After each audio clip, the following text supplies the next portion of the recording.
ഇന്ന് April 29 OTT റിലീസായ ഇനി റിലീസിനൊരുങ്ങുന്ന സിനിമകളുടെ ഇതുൾപ്പെടെ 7 OTT അപ്ഡേറ്റുകൾ വന്നിരിക്കുകയാണ്. ആദ്യത്തേത് ബ്രോമാൻസ് എന്ന സിനിമയുടെ അപ്ഡേറ്റ് ആണ്. ചിത്രം മെയ് 1-ാം തീയതി സോണി ലിവിലൂടെ OTT റിലീസ് ചെയ്യുമെന്നാണല്ലോ OTT പ്ലാറ്റ്ഫോം ഒഫീഷ്യലായിട്ട് അറിയിച്ചത്. സോണി ലിവിന്റെ പതിവ് സിനിമകളുടെ അതേ രീതിയിൽ ഒരു ദിവസം മുന്നേ നാളെ ഏപ്രിൽ 30-ാം തീയതി വൈകിട്ട് 5 മണിക്ക് ശേഷം ഏത് സമയത്തും സിനിമ OTT റിലീസാകുന്നതാണ്. മലയാളം ഉൾപ്പെടെ 4 ഭാഷകളിൽ സിനിമ ലഭ്യമാകുന്നതാണ്.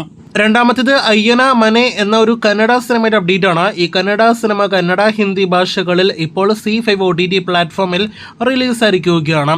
മൂന്നാമത്തേത് പഞ്ചായത്ത് സീരീസ് മേക്കേഴ്സിന്റെ ഏറ്റവും പുതിയ സീരീസ് അപ്ഡേറ്റ് ആണ്.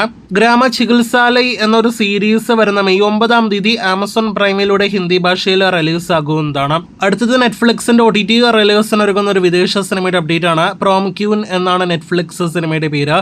വരുന്ന മെയ് 23-ാം തീയതി സിനിമ ലഭ്യമാകുന്നതാണ്. അഞ്ചാമത്തേത് വിദേശ സിനിമയെ ഗ്രാഫ്റ്റഡ് എന്ന സിനിമയുടെ അപ്ഡേറ്റ് ആണ്. ചിത്രം ഇപ്പോൾ ആമസോൺ പ്രൈമിലൂടെ ഇംഗ്ലീഷ്, ഹിന്ദി, തമിഴ്, തെലുഗു ഭാഷകളിൽ OTT റിലീസ് എന്ന് പ്രേക്ഷകരോട് അറിയിച്ചു കൊള്ളട്ടെ.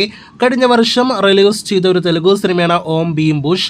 ഇപ്പോഴത്തെ തെലുഗു ഭാഷയ്ക്ക് പുറമെ തമിഴ്, മലയാളം ഭാഷകളിൽ മെയ് 2-ാം തീയതി സിനിമ സിംപ്ലി സൗത്തിലൂടെ OTT റിലീസിനായിട്ട് ഒരുങ്ങുകയാണ്. മലയാളത്തിന്റെ മമ്മൂട്ടിച്ചേട്ടന്റെ ഏറ്റവും പുതിയ സിനിമയായിട്ട് സ്റ്റൈലിഷ് സിനിമയായിട്ട് തിയേറ്ററുകളിലേക്ക് എത്തി തിയേറ്ററുകളിലെ വൻ പരാജയമായി മാറിയ സിനിമയാണല്ലോ ബസൂക്ക.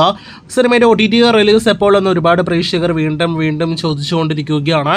നിലവിലെ OTT അവകാശങ്ങൾ വിറ്റഴിച്ചിട്ടില്ല എങ്കിൽ പോലും ആമസോൺ പ്രൈം അതല്ലെങ്കിൽ നെറ്റ്ഫ്ലിക്സ് സിനിമയുടെ OTT അവകാശങ്ങൾ സ്വന്തമാക്കുമെന്ന് പ്രതീക്ഷിക്കുന്നുവെന്നും ഈ മെയ് മാസം തന്നെ സിനിമയുടെ OTT റിലീസും പ്രതീക്ഷിക്കുന്നുവെന്നാണ് ഇപ്പോൾ പ്രേക്ഷകരോട് അറിയിക്കാനായിട്ടുള്ളത്. എന്തായാലും ഈ മമ്മൂട്ടി സിനിമയെങ്കിലും OTTയിൽ നമുക്ക് കാണുവാനായിട്ട് കാത്തിരിക്കാം.